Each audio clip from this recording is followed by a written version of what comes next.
नमस्कार दर्शकों, मेरा नाम है गौरव अग्रवाल और आप देख रहे हैं टीवी9 डिजिटल। भारत ने पाकिस्तान को एक बार फिर पीछे छोड़ दिया है और यह मामला बिल्कुल हल्का फुल्का नहीं है। यह रेस है तबाही के सबसे बड़े हथियार की, परमाणु बॉम्ब की। इस खबर की डिटेल पर आऊंगा, लेकिन पहले एक छोटा सा फ्लैशबैक है। समय है दूसरे विश्व युद्ध के दौरान का।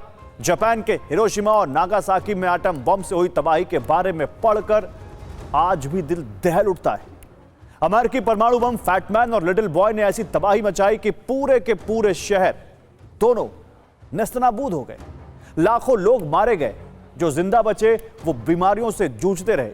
पीढ़ियों तक बच्चे कई सारी कुरीतियों के साथ पैदा हुए, कई सारी बीमारियों के साथ पैदा हुए। कई पीढ़ियों तक परमाणु बमों का असर रहा। आज भी इसके निशान वहां मिलते हैं, मगर ऐसी तबाही के बावजूद दुनिया आज भी परमाणु बमों के पीछे भाग रही है। एक नई रेस शुरू हो गई है।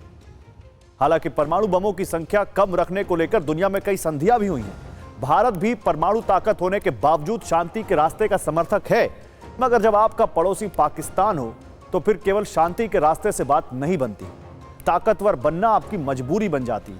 आज की यह रिपोर्ट दुनिया की सबसे खतरनाक ताकत परमाणु हथियारों पर है। एक ऐसी ताकत जो युद्ध को रोकने का दावा करती है, लेकिन अगर चली तो पूरी दुनिया को तबाह करने का मादा रखती है।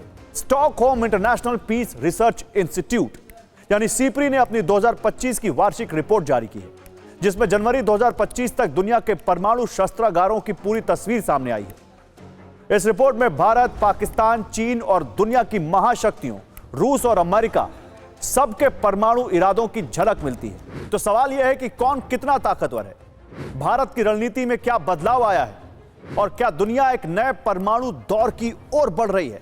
आइए शुरू करते हैं। सीपरी की रिपोर्ट के मुताबिक भारत के पास 180 परमाणु हथियार हैं इस वक्त, जबकि पाकिस्तान इससे पीछे है। पाकिस्तान के पास 170 परमाणु हथियार है, लेकिन चीन के पास कहीं ज्यादा 600 परमाणु हथियार हैं, जिनमें से 24 पहले से तैनात हैं।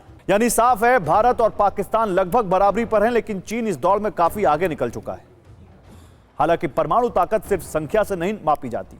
मैं क्यों कह रहा हूं भारत इस रेस में पाकिस्तान से आगे है, मैं आपको अब बताता हूं। परमाणु ताकत इस बात से मापी जाती है कि हथियार कितनी जल्दी इस्तेमाल किए जा सकते हैं, कितनी दूर तक मार कर सकते हैं और कितने सुरक्षित तरीके से तैनात हैं। और यहीं से कहानी गंभीर हो जाती है।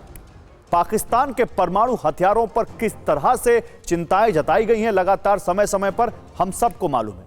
वो पाकिस्तान जो बिल्कुल एक तरह से मिलिट्री स्टेट बन चुका है, वो पाकिस्तान जो आतंकियों को पाल पोस रहा है, उस आतंकी मुल्क के परमाणु हथियार कितने सुरक्षित हैं, इसको लेकर बहुत ज्यादा चिंताएं जताई गई। और सीपरी की रिपोर्ट कहती है कि भारत ने 2024 में अपने परमाणु शस्त्रागार का विस्तार किया है। सिर्फ हथियार नहीं बढ़े, बल्कि नई परमाणु डिलीवरी सिस्टम भी विकसित किया गया है। सबसे बड़ा बदलाव आया है कैनिस्टराइज्ड मिसाइल सिस्टम के जरिए। अब जरा इसे आसान भाषा में समझिए आप। पहले भारत की नीति थी कि शांति काल में परमाणु हथियार और लॉन्चर अलग अलग रखे जाएं, लेकिन अब मिसाइलों को कैनिस्टर्स में सील करके हमेशा तैयार रखा जा सकता है। इसका मतलब तेजी से लॉन्च, बेहतर सुरक्षा और जरूरत पड़ने पर एक मिसाइल में कई वॉरहेड्स ले जाने की क्षमता।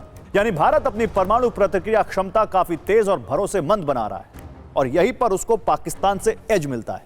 अब बात पाकिस्तान की। सीपरी की रिपोर्ट साफ कहती है कि पाकिस्तान लगातार नई परमाणु वितरण प्रणालियां विकसित कर रहा है और साथ ही विखंडनीय सामग्री यानी न्यूक्लियर फ्यूल का भंडारण भी बढ़ा रहा है। इसका संकेत क्या है? विशेषज्ञ मानते हैं कि अगले 10 वर्षों में पाकिस्तान का परमाणु शस्त्रागार और बढ़ सकता है। पाकिस्तान की रणनीति मुख्य रूप से भारत केंद्रित रही है, लेकिन भारत के तकनीकी अपग्रेड पाकिस्तान के लिए एक नई चुनौती बनते जा रहे हैं। अब आते हैं चीन पर। चीन के पास करीब 600 परमाणु हथियार हैं और वो तेजी से अपने परमाणु बलों का आधुनिकीकरण कर रहा है। सीपरी के अनुसार चीन, भारत, पाकिस्तान अब उन देशों की सूची में है जो कई वॉरहेड वाली मिसाइलें यानी MIRV सिस्टम विकसित कर रहे हैं। पहले यह क्षमता सिर्फ अमेरिका, रूस, फ्रांस और ब्रिटेन के पास थी। भारत के लिए यह संकेत साफ है, अब रणनीतिक चुनौती सिर्फ पाकिस्तान नहीं, चीन भी है। इसलिए भारत अब लंबी दूरी की मिसाइलों और समुद्री परमाणु ताकत पर ज्यादा जोर दे रहा है। सीपरी की रिपोर्ट भारत की परमाणु त्रय यानी न्यूक्लियर ट्रायड को एक उभरती हुई मजबूत क्षमता बताती है।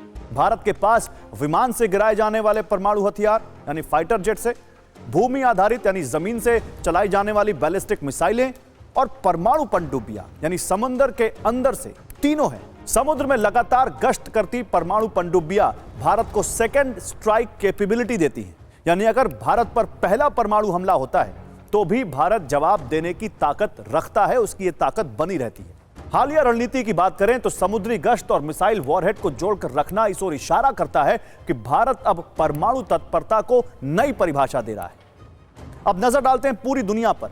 सीपरी के मुताबिक रूस के पास 5459 परमाणु वॉरहेड हैं और अमेरिका के पास 5177 5177, यानी दुनिया के 90% से ज्यादा परमाणु हथियार इन दो देशों के पास है। लेकिन चीन, भारत, पाकिस्तान और उत्तर कोरिया भी तेजी से अपनी परमाणु क्षमताएं बढ़ा रहे हैं। यानी दुनिया एक बार फिर परमाणु हथियारों की दौड़ की ओर बढ़ती दिख रही है।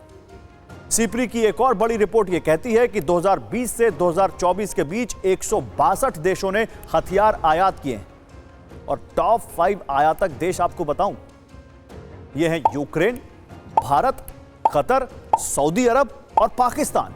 इन 5 देशों का हिस्सा कुल वैश्विक हथियार आयात का 35% रहा है।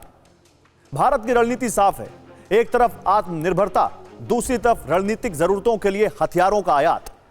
तो सवाल यही है, क्या परमाणु हथियार वाकई डेटरेंस हैं? यानी क्या ये शांति बनाए रखेंगे, दूसरे को हमला करने से रोकेंगे, या दुनिया एक और खतरनाक दौर की ओर बढ़ रही है? सीपरी की रिपोर्ट सिर्फ आंकड़े नहीं देती है, बल्कि चेतावनी भी देती है कि अगर संतुलन बिगड़ा तो नुकसान पूरी मानवता का होगा, किसी एक देश का नहीं। इस अहम रिपोर्ट पर आपकी राय क्या है, कमेंट में जरूर लिखिए। वीडियो पसंद आया हो तो लाइक कीजिए, शेयर कीजिए और चैनल को सब्सक्राइब जरूर करें। नमस्कार।